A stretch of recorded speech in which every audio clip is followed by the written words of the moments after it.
Hello and welcome to Clewiston, Florida. In the next few minutes, we're going to take a tour of this town, learn a few facts about its population, its attractions, business climate, and even take a look back at its history. But to begin with, we're heading many miles in one direction, straight up. Clewiston is located in south central Florida. The city of Fort Myers is located about 60 miles to the west, while West Palm Beach is located about 60 miles to the east. And that giant body of water is Lake Okeechobee, a main fresh water source for much of the southern part of the state. Hundreds of years ago in this area, on the southern shoreline of Lake Okeechobee, was a fishing camp for the Seminole Indians. The transformation into a city did not begin until 1920, when John O'Brien of Philadelphia and Alonzo Clewis of Tampa formed a partnership, purchased the land with the intention of establishing a town, which was named in Clewis's honor. The men commissioned a town plan and built the Moorhaven and Clewiston Railroad to connect the new community to the Atlantic Coastline Railroad and all destinations north. Well, I think what brought them here was what brought so many Northerners and other investors to Florida during that period was just a land boom. The Northerners just couldn't get enough of Florida. And they saw all this land here, and it was fertile land, and they had the water, and they just had this great idea. They had a Garden of Eden here, and farming was really a secondary interest. It was a real estate effort. Today, Clewiston remains a small city with a population around 7,000. Much of its growth over the past 90-plus years can be attributed to the sugarcane industry, which is still the area's largest employer. It's because of the sugar industry that Clewiston was given the name America's Sweetest Town.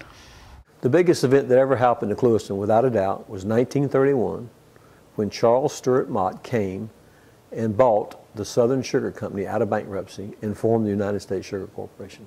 There's no doubt that was the biggest day in the life of Clewiston. The city is a combination of old and new. In the downtown area, some older buildings with a lot of character still exist. On the outskirts of town, many new buildings and businesses line the side of the highway. It all makes for a great business climate. We have new businesses coming into town. We have businesses expanding in town, and so we're very excited about what's happening here in Clewiston. There is so few places in the state of Florida that there's room to grow. You know, the coastal areas are wonderful, but they're kind of locked in. Here in Clewiston, we have got room to grow. Clewiston has several facilities which are good for business. It has its own airfield known as Everglades Airport. It currently has a single runway just over a mile long, but rumor has it could soon be expanded. There's also an 18-hole par 72 public golf course. Built in 1964, it plays from 5,052 to 6,353 yards, depending on which of the 3 tee boxes one chooses to play from. Clewiston is known to have a great school system, with schools that cover every age group. And Clewiston has its own hospital, the Henry Regional Medical Center. Several parks are located in various neighborhoods throughout the city. The largest is Sugarland Park. There you'll find baseball, softball, and soccer fields. 2 auditoriums with the largest holding up to 400 people, and even a children's play area. In another part of town is Trinidad Park with its colorful entrance. Here kids can enjoy the playground equipment and a set of swings. For families, there's also an under-roof picnic area, with one having a grill. But Clewiston's main attraction is Lake Okeechobee and the city's access to it. On Hoover Dike Road, you'll find a total of 4 different boat ramps and 2 floating docks on the lagoon. The parking and launching are free. Nearby, along the canal that takes fishermen and recreational boaters out to the lake, you'll discover covered tables, benches, and grills, all lined up in a row, overlooking the waterways. It's the perfect place for picnickers and boat watchers. Being on Lake Okeechobee may be relaxing, but there's also something very relaxing about Clewiston itself. The city continues to have that small town feel. There's even a park in the downtown area, complete with benches under shady trees, and a gazebo reminiscent of one you might find in Mayberry. What I love about Clewiston is the small town atmosphere. If you got to go somewhere and you got to run 4 errands, you can do it and be home in 25 minutes. Get out on the lake, enjoy the fishing, see the birds. This is an incredible birding area. People come from all over the world to see the birds here.